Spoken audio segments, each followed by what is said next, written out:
Another new gimbal. Another new gimbal review. You know, I really kind of hate doing gimbal reviews now.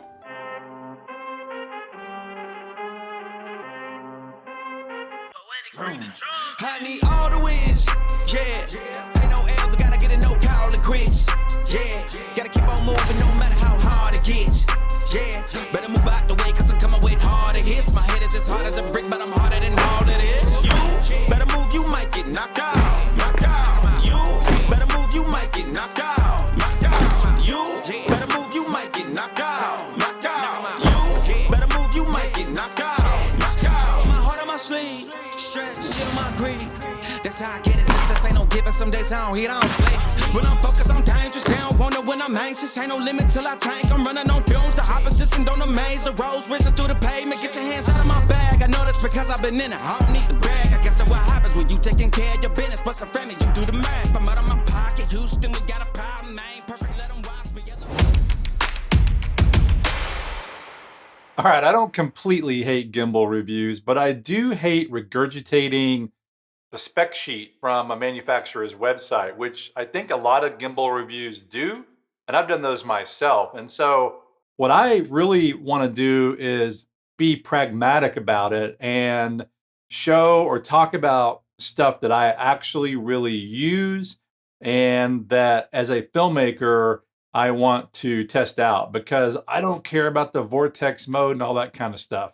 So in saying that, here are the main things that I'm concerned about. First and foremost, payload capacity, which with this gimbal, it's pretty good. It's 300 grams. Secondly, ease of operation, mainly meaning switching shooting modes. Has to be user-friendly and easy, which with this gimbal, for the most part, it is. All you have to do is hit the mode button and you can cycle between the different modes. And then battery life is important. According to Zhiyun, this will go up to 12 hours, which is pretty good. It takes 2 to 3 hours to recharge the gimbal, and then the nice thing is you can power your phone through the USB-C port. And for me, that's really it. I tend to use gimbals in more filmmaking related scenarios, almost like you would a Steadicam on a larger production.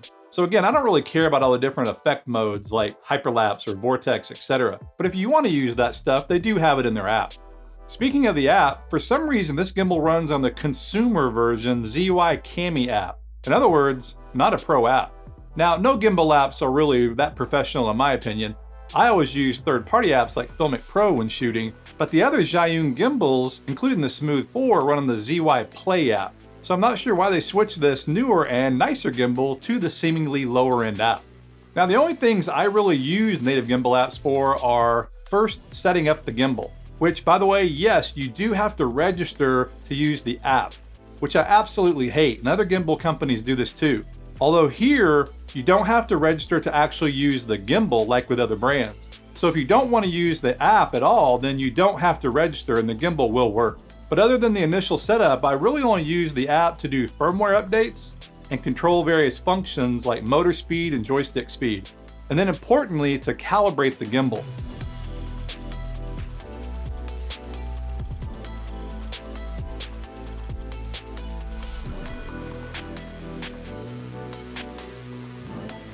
But again, I almost never shoot with these apps because the quality is superior in third-party apps.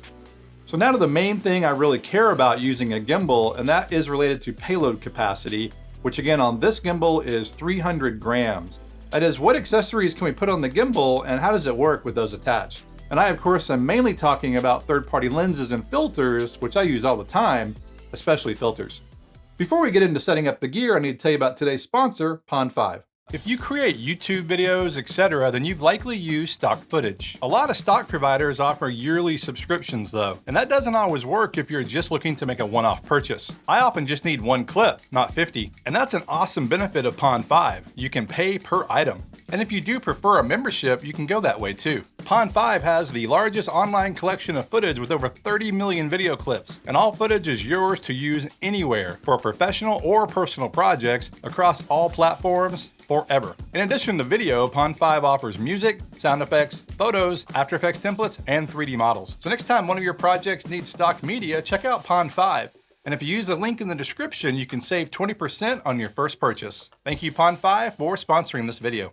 All right, I am using an iPhone 12 Pro Max. Now I have a 13 Pro Max, but I don't have a moment case with the mount here, the bayonet mount, to mount these accessories, the lenses and the filters. And so I'm going to be using my 12 Pro Max today. And it's a very similar size to the 13 Pro Max because I want to use a large phone. But this one weighs about 226 grams versus the 13 Pro Max weighs 240 grams. It's about 14 grams difference. And then the moment case itself weighs about 28 grams. So just the bare phone and the case, we're looking at about 254 grams. Remember, the gimbal holds 300 grams. By the way, we'll be doing a lot of math in this episode, so there may be a test at the end.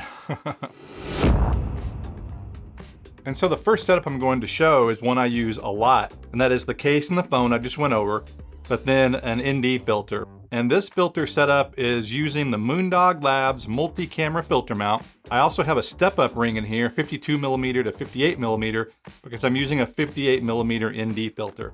This is a 3-stop ND. This weighs 31 grams. And so now we're talking about this combined weighs about 285 grams. And so we are nicely under the 300 grams.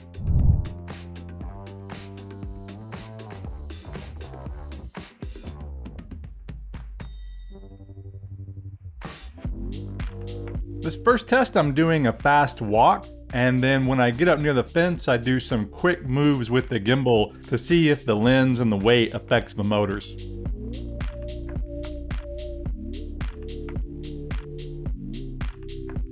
And this one works fine. There's a little hiccup there. I stumbled, but otherwise all good with this setup. Not surprising. Motors held up no problem. This is a very common setup that I would use with a smartphone gimbal. And by the way, I'm using the FiLMiC Pro app for this demo. However, it doesn't connect to the gimbal yet. They are evidently working on it, and that will be released in a future update of the app.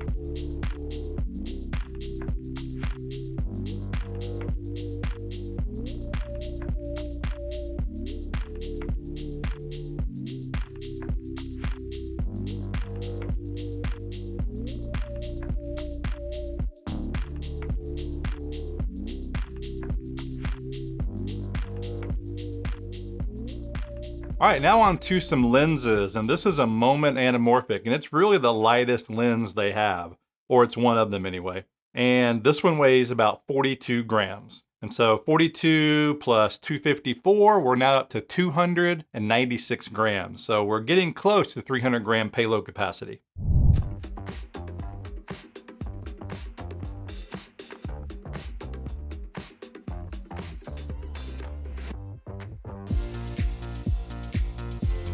Wider lenses tend to work better on gimbals or even going handheld. They just don't show the bumps nearly as bad.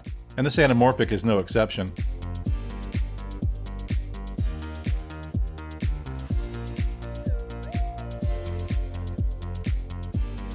And it does fine here on this quick turn.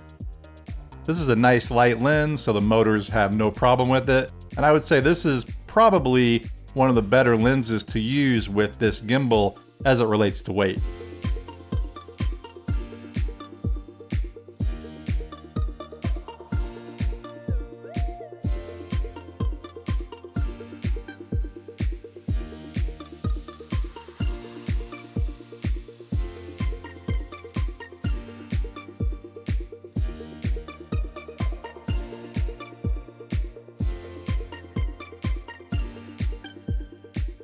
All right, now another lens I like to use, this is the Moment 14mm. This is a great lens to put on the wide of the iPhone.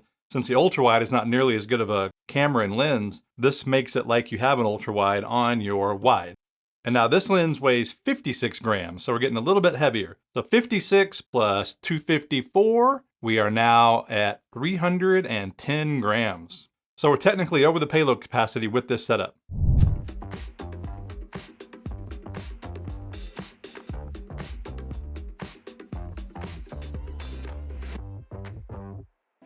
Okay, another very wide lens, actually extremely wide, almost a fisheye, got some distortion going, but the bumps are pretty minimal. And I'm not doing the ninja walk or any type of good footwork at all. I'm just quickly moving through here, seeing how the motors hold the weight.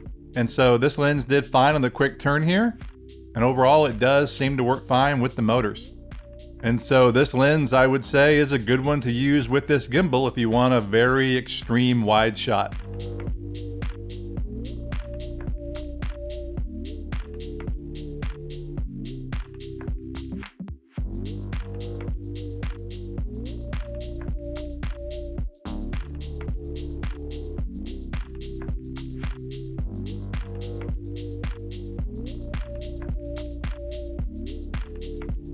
All right, and now one of my all-time favorite lenses. I've used this for, I don't know, 5 years, however long this has been out, since like the iPhone 8 maybe. This is the Moment 18mm, and it's a pretty big lens. It's getting pretty hefty.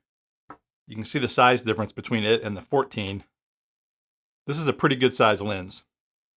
And so this 18mm weighs 70 grams. And so 70 grams plus 254, altogether now, we're at 324 grams. And so we are now definitely over the payload capacity of this gimbal. It seems a little bit bouncy, but I think it holds. All right, now another wide lens, but this one is getting pretty heavy. And so while it looks good here moving straight forward, we'll see how it does here on these quick turns.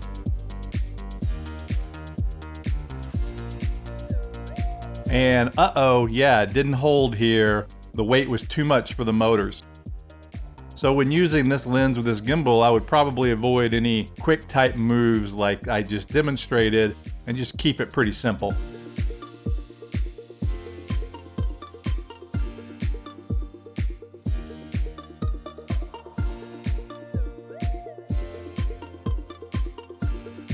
Like this turn here worked, but I did it more gradual and slower. I do like the look of this lens on the gimbal though. It's a cool wide shot. All right, and now the heaviest of all the Moment lenses. This is the 58mm Tele. It's 82 grams. So 82 plus 254, we're now at 336 grams. So getting pretty heavy here. One thing I wanted to bring up real quickly, if you're using an older phone, you don't quite have this advantage. These newer phones, the 12 and the 13, their wide lens is now closer into the phone body. It used to be the outer lens, now that's the Tele. And that's now an advantage when balancing these heavier setups on a gimbal. And it grabbed it. So right now, just to recap, we are 30 odd grams over the payload capacity.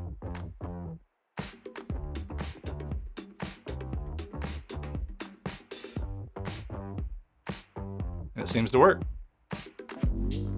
All right, now we have the combination of a heavy lens, this 58mm, and a Tele lens. And so not ideal for this gimbal and its payload capacity in particular. And by the way, I would personally rarely use a Tele lens like this shooting on a gimbal. And yeah, boom, it fell just like the 18mm. The motors couldn't handle that very quick turn there. But if you walk slowly and keep the setup more steady, it works okay. I don't particularly love the look of this shot, but you can make it work if needed.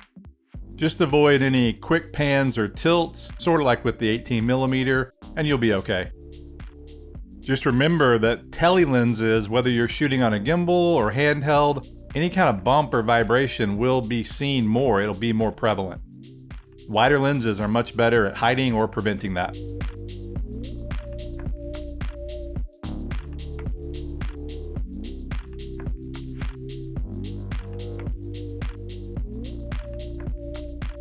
Of course, using lenses on your phone is one thing, but then, as I always preach if you watch my channel a lot, you need an ND filter on those lenses when you're shooting outside in bright sun. And so this is the Moment ND filter mount. This is the previous version. They have an updated version, but it's still pretty much the same. This is the 62mm version, and it comes with these little rubber rings that you pop in, and then this fits over the lens. This is for the Anamorphic. They make one for each model of their lens, and it goes in the mount like that. And then this is a 62mm variable ND filter. It's just an affordable option from Tiffin, but it works pretty well. And so you take this and put it on the actual lens. Now this filter mount by itself only weighs 17 grams. So this is like super light. But then this VND filter, it's not crazy heavy, but it weighs 56 grams. And so these two together, you're talking 73 grams. But then, of course, you're adding this to the weight of the lens with the phone. And so will this pretty heavy setup work on this gimbal?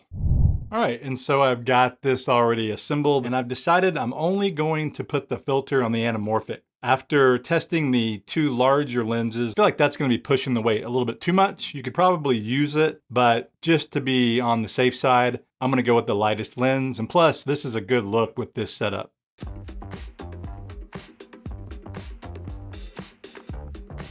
And it grabbed it no problem.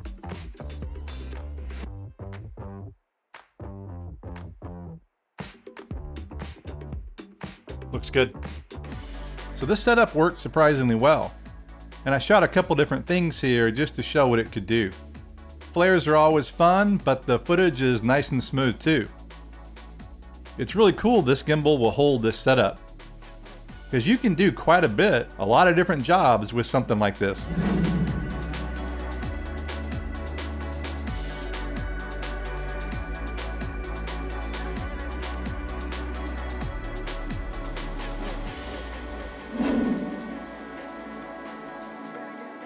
And for those of you guys upgrading from the Smooth 4 to the Smooth 5, I just wanted to show the difference, and it's pretty striking. Very similar design with the wheel on the side and just the square body, but this is the Smooth 5 and it's considerably smaller side by side. This one has a little bit bigger tripod, so it's raising it up a little bit. However, I think you can see that it is absolutely much bigger, and the design of the arms and such is different. The new one is much more compact, and the motors are much stronger. Again, this one holds 220 grams or thereabouts, and this one holds 300 grams or more, as I've shown here in this video.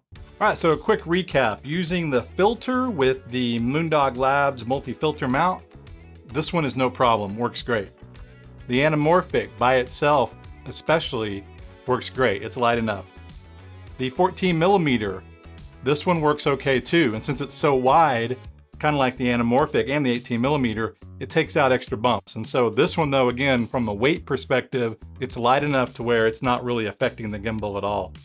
The 18mm, this is very usable. However, as I demonstrated, if you do any kind of really quick pans or fast moves with the gimbal, it can release momentarily. The motors don't hold. And so if you're walking straight forward or doing some fairly simple moves, this one works totally fine. Same with the 58mm, and this one is heavier of course than the 18. This one does an okay job if you're walking straight, but the one thing that I really want to point out is, typically speaking, using a gimbal, I rarely ever shoot with a telephoto lens. Usually gimbal shots are wider, and shooting telephoto or a longer lens, actually you see more bumps. So I don't use this lens very much, but it will work if you want it to. But again, be careful with it. And then surprisingly, this setup, the 62mm mount with the Anamorphic, this worked great. It never failed one time. And so I don't know if it's because it's taller and wider, the balance seemed to be better, because this together with this is about 117-ish grams. And so combined, we're talking 369 grams. So it's 69 grams over. Your results may vary, but it absolutely works. So I wouldn't be afraid to use this at all. I was a big fan of the Smooth 4, and I'm still a fan of this new updated Smooth 5. If you want a solid gimbal that has professional features with a very good payload capacity, this is definitely one to consider. However, if you routinely use heavier setups like with lenses, etc., I do recommend going with what I call a hybrid gimbal that are designed for traditional cameras or smartphones. So do you have a love-hate relationship with gimbal reviews too? Let me know in the comments below. Thanks for watching, guys. This is Blake Calhoun. Please like, subscribe, and I will see you in the next video. That's how I get it. Success ain't no given. Some days I don't hit, I don't slay.